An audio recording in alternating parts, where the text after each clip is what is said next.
Warning: the video you're about to watch contains details of abuse. Viewer discretion is advised. The more and more I make this content, the more I'm reminded that we really haven't come as far as it may seem. Just about 2 weeks ago, authorities found a 9-year-old Brooklyn girl dead in her apartment. She had severe head trauma and bite marks all over her body.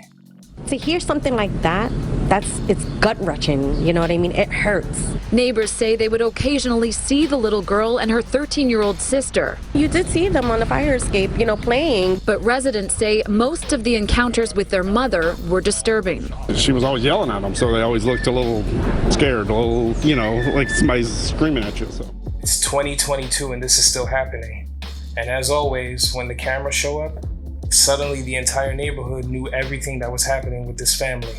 It's easy to be a witness after the fact, but what were you doing day in and day out when you saw the signs?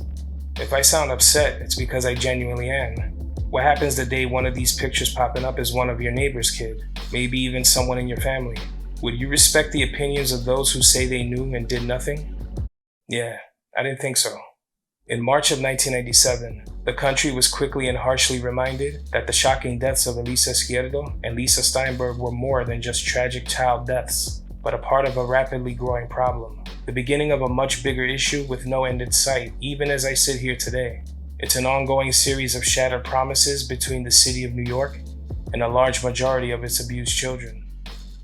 Today, on Evil Intentions, the story of Daytwon Bennett.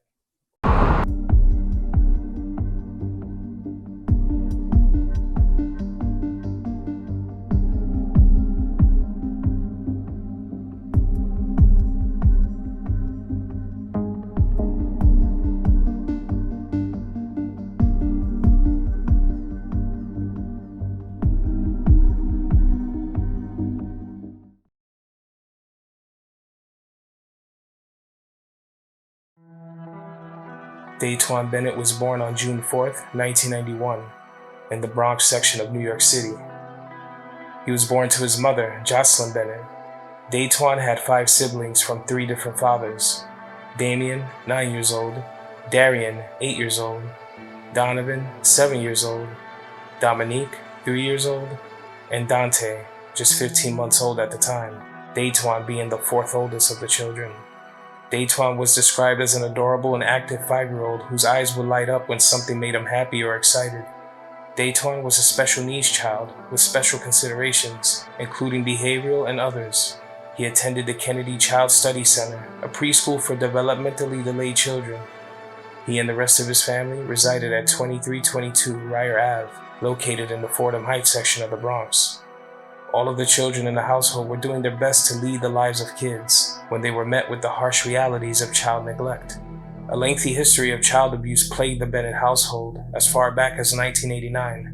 This began when the first accusation arose. One of Jocelyn Bennett's children was scalded with hot water. She told authorities this was an accident. On another occasion in early 1994, her 8-year-old Darian, who'd been living with his father at the time, was on a weekend visit to the Bennett household.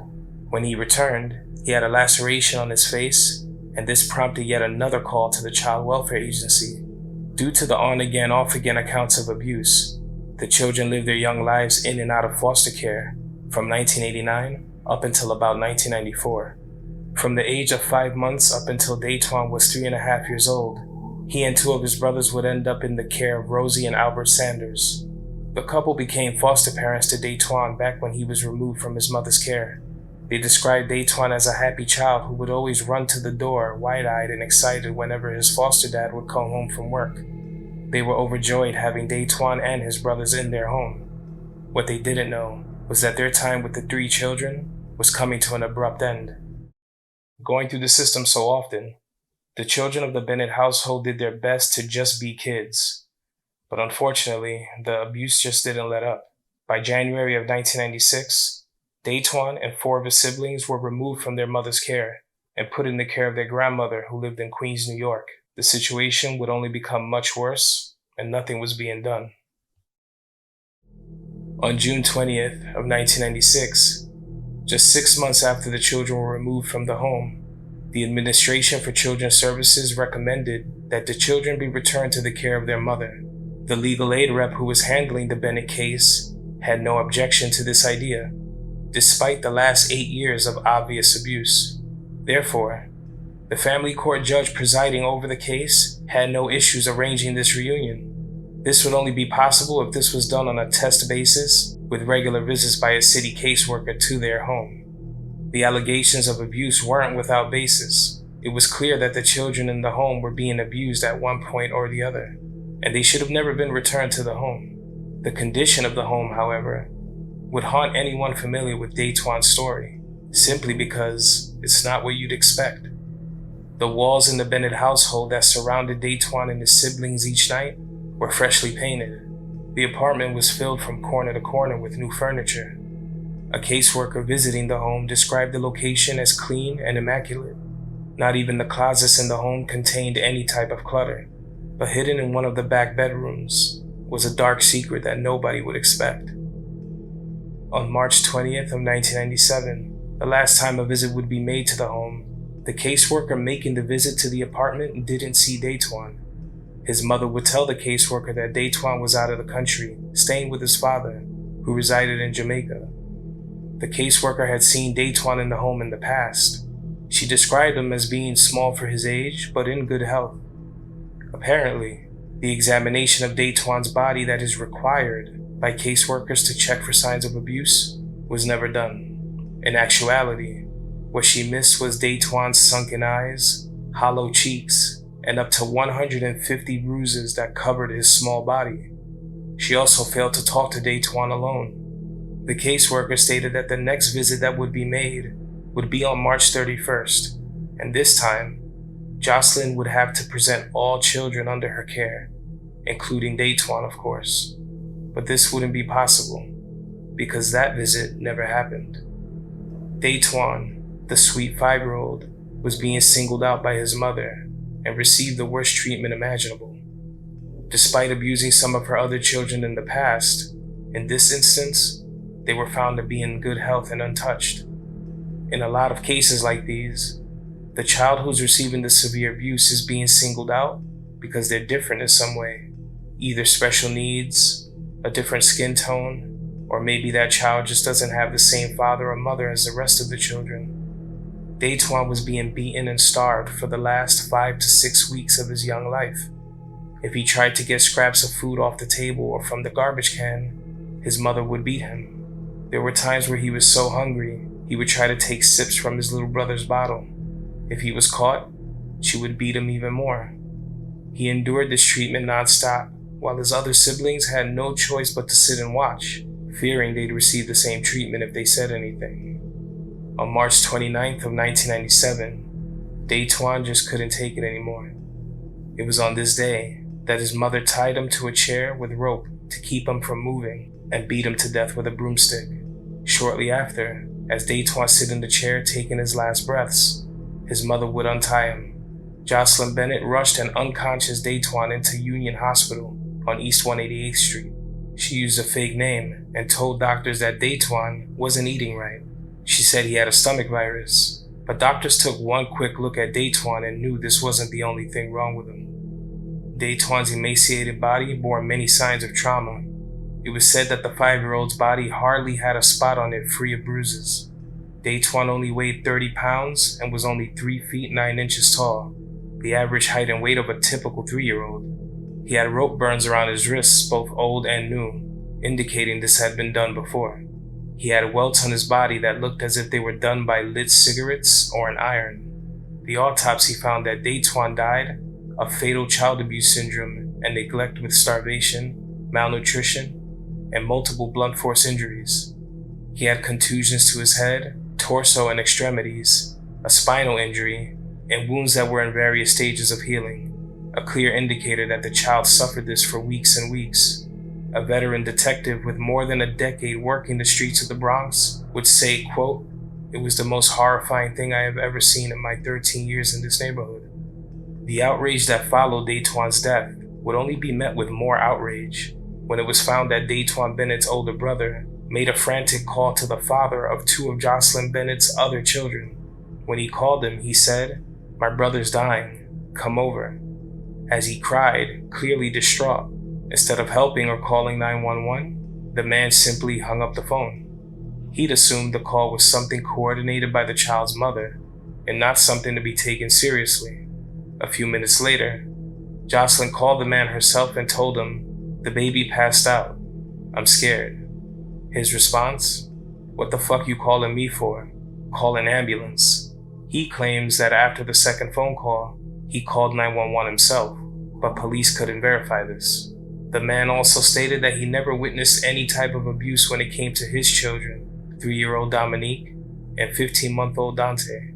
Regardless, it's easy to point the finger at someone when we hear about their reaction to something like this. But what about everyone else? What about the people who call themselves neighbors? What about the people who never had the courage to come forward when the child was suffering but still alive?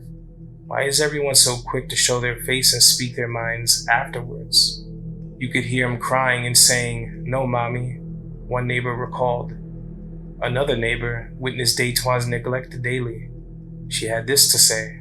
He was real skinny. His bones was like, you could see his bones coming out. That's it. And he used to come down the stairs with underwears, and that's it, naked with no shoes on, and crying and screaming. And then his mother used to call him, and then he used to run upstairs. At the family's previous address, neighbors stated that the children's beatings came at regular intervals like clockwork. People didn't speak up. In 1997, the Ryer Ave address had a police station just 2 blocks away. The building contained a placard that read, "If there are problems or conditions that need assistance, please call your beat officer," with a number that followed. Unfortunately, none of these avenues were taken by anyone in the building. Cecilia Pitt, a neighbor in the building who'd only moved in 6 weeks prior to Daytwon's death, was beside herself with grief and disappointment.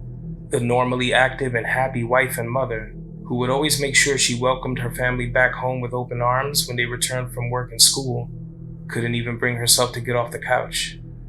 "I'm just sitting here beating myself up, wondering how it is that everybody else heard things and saw things, and we never saw nothing."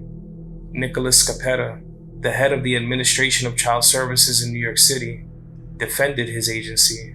He stated his agency had improved and the trainings were being handled more effectively, with caseloads becoming fewer per caseworker at the time. But the bottom line is, children like Daytwon, Elisa Izquierdo, and Justina Morales aren't kids who just slipped through the cracks. They were pushed through by the hands of negligence. The former foster parents of Daytwon and his brothers, however, saw things for what they were.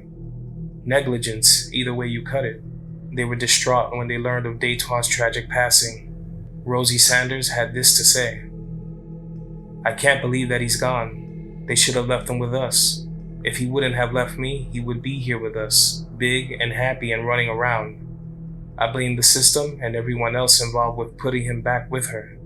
Daytwon was living in his hellhole, his torture chamber, when we could have been caring for him. He and 2 of his brothers were taken away from us and returned to an unfit mother." To make matters worse, after this awful tragedy, it was learned that Jocelyn Bennett was pregnant with her 7th child throughout the entire ordeal.